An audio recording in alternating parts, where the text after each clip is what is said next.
to tell you about something that happened the 13th of January of the year 1915. There was a really, really big earthquake. More than about 30,000 people died, and people's homes were destroyed. People were devastated. The whole nation was, and people wanted to help. They sent food, they sent clothes, they sent medical help, they helped people with their homes. And one of the greatest people that helped was the wonderful king that everyone loved, King Victor Emmanuel III. And the people just thought he was so wonderful because not only did he have help for them, he himself would go and help the people. And he had a summer home where he would go when it was time for him to take a rest. And it was in the southern part of Italy, in the town called Riconaghi. And it was time for him to come. And when that was coming and the people heard about it, they would just get so excited and they would get ready, and there would be like a parade of people waiting in hopes that they might possibly get a glimpse of their wonderful king that they love so much.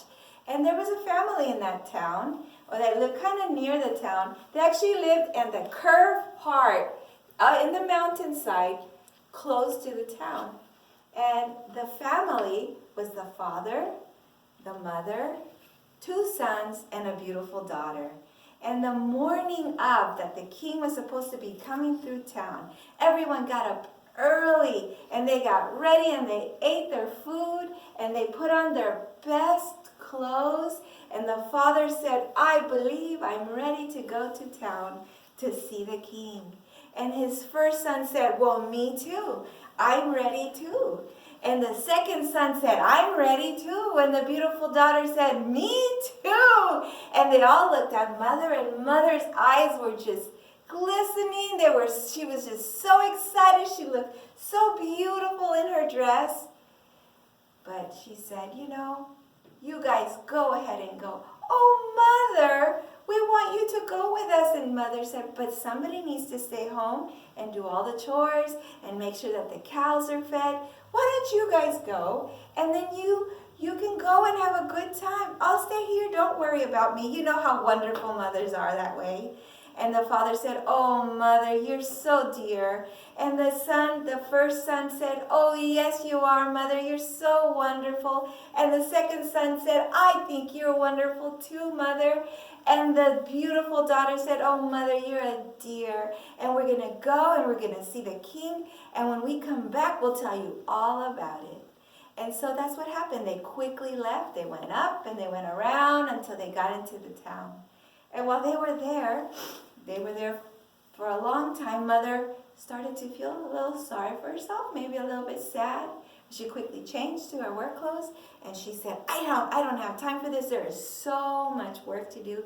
She cleaned, she worked on her garden, she cooked, and then she ate, and then she did some more work. She was working and she thought, I better make dinner, because when they come home, they're going to be so tired and so hungry. So she went to the kitchen and she prepared a meal for the family, and she baked a yummy big cake.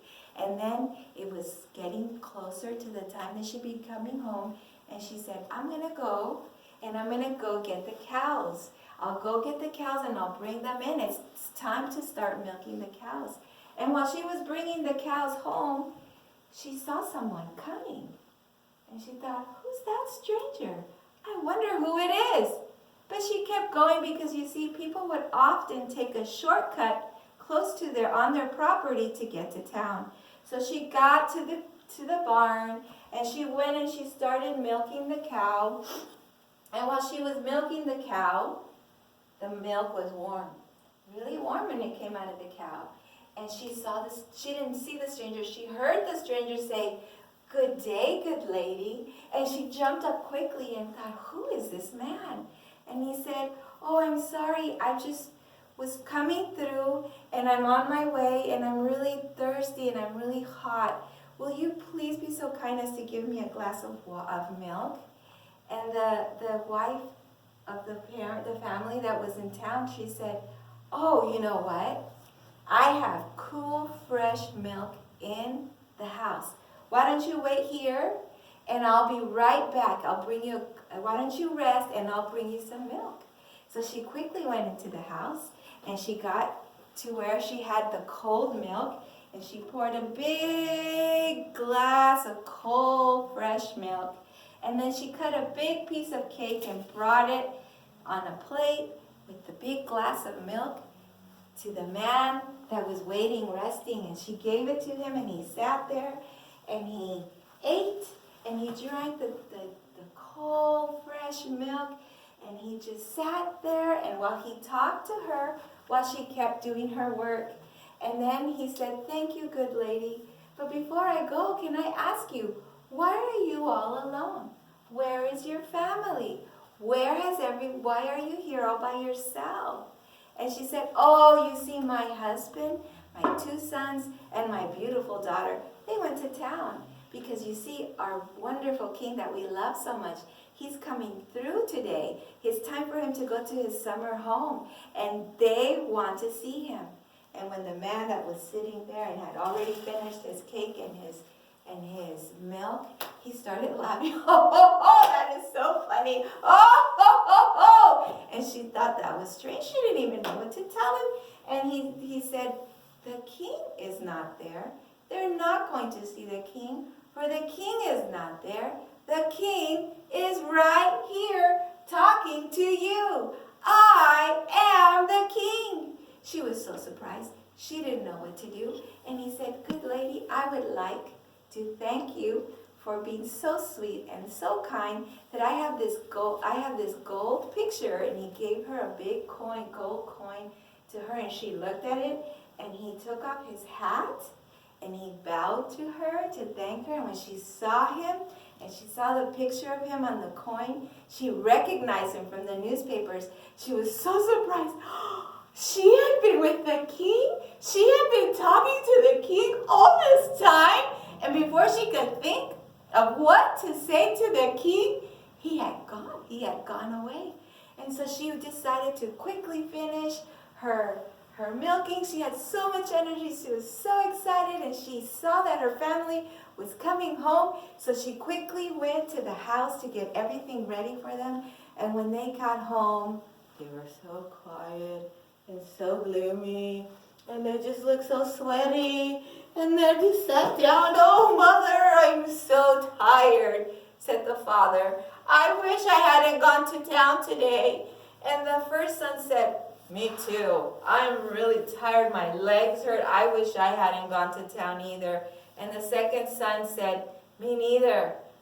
I'm so tired. It was not worth it. And the beautiful daughter said, oh no, it was so long. We stood there all day. We waited all day for the king and he did not come. We did not get to see him at all. And they looked at the mother. She looked happy. She was smiling and she looked different. Her eyes looked, they just shined. And they asked the mother, what is going on? Why do you look so happy? And she said, well, you see, I saw the king today. The king, they said. You saw the king? How can this be? And she said, well, I was here.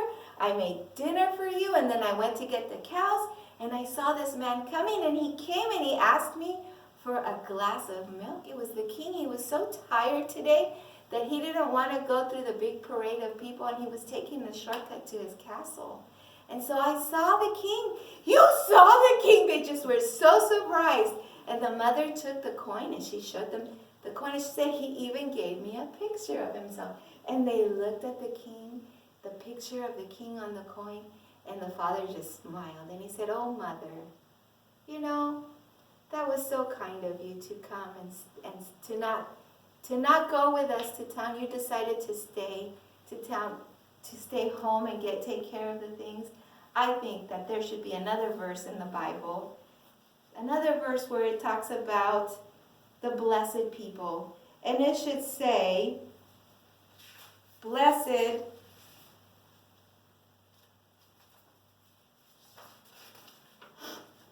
I lost my notes. It should say, blessed are all that are kind and unselfish ones, for they shall see the King.